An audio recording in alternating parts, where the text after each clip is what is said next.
Hey everybody, it's Sonja here, founder of UIO Podcasts.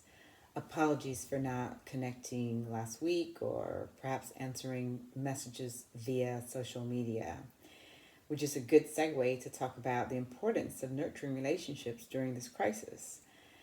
To be honest, when the heat gets hot, it's difficult to stay in touch. I'm sure most of you can agree with that. The coronavirus pandemic feels inescapable. And when it hits close to home, or even home, it is that much more consuming. It makes it very difficult to think straight, let alone connect with friends and family. Outside of the people who are in your sort of closest circles and who are going through what you're going through. So, on that note, I'll just share briefly. It's been a tough few weeks for my hometown of sorts. I'm from a smaller place next to Albany, Georgia, but Albany, Georgia has been having a very, very difficult experience with the coronavirus, and that's very personal to me and my loved ones. But if I haven't learned anything else over the last week, in particular, is that staying connected is of paramount importance all the time, but certainly during a crisis, as is positive communications and holding on to your grounding, whatever that is. And for me, that is my Christian faith. Otherwise, it's really quite easy to feel dejected and to give up hope. But there is a balancing act for staying in touch. So important to stay on the healthy side of social media and other forms of communication, such as regular communications and updates in terms of what's going on. It's all about staying healthy. It's as important to keep the mind healthy during this time as it is the body. And another tip is to stay in the moment. No matter how uncomfortable it becomes, staying in the moment is really key. And I say this because worrying about the past is you can't change the past.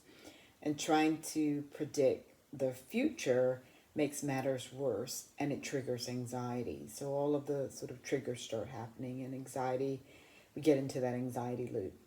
But in the moment, we can usually deal with the real threats, not the perceived ones of anxiety. In my personal experience, when dealing with what's known, the response tends to be more measured, far more intellectual.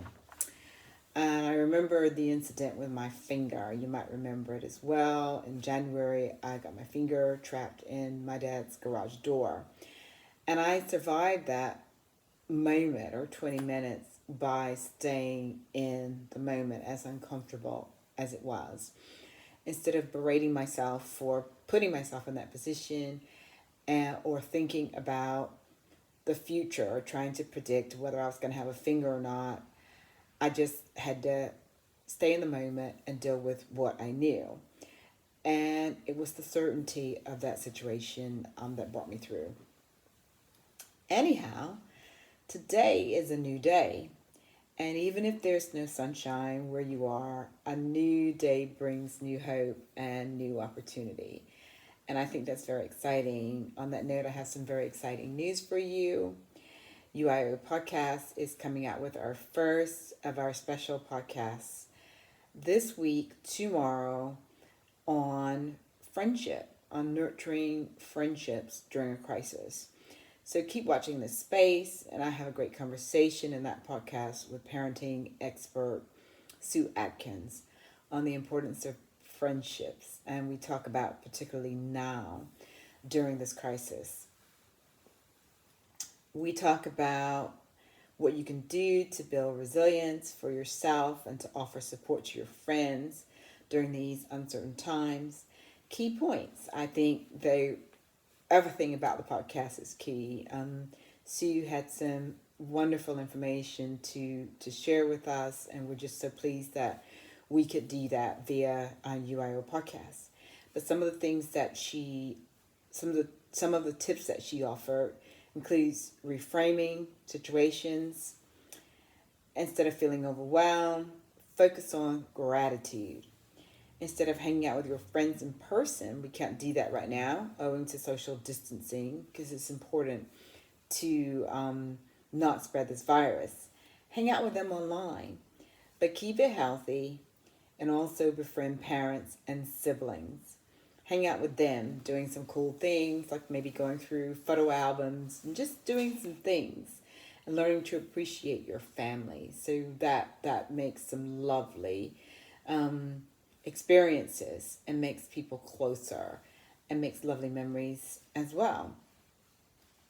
Sue has become a mentor for an organization called the Girls Network, and I'm working on that too. I think that's an exciting organization. We are really looking forward to working directly with the Girls Network one day.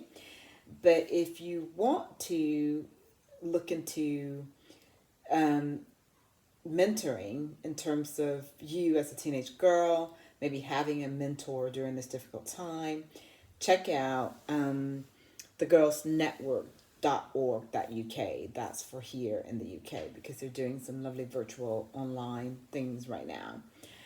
And it's a great organization, and lots of others out there too provide support, for you at this time, such as Childline. And remember, again, UIO, How to Nurture Friendships During a Crisis, is out tomorrow. And that's what this is all about. You can listen on iTunes, Google Play. You can sign up to our RSS feed. You can find it on social media, including YouTube. It's all over the place. And so it's just a wonderful opportunity to get some tips during this difficult time. And you can also look for tips on connecting with your friends and your family in some of our other podcasts. UIO, Your Values Inside Out, Your Family Inside Out, On Dating Inside Out. All of those podcasts have information about connecting and the importance of building relationships. So again, thank you so much for watching, and do stay safe and well. We'll have more next week on the second podcast in our series. Thank you, and take care of yourselves. And remember, it is UIO.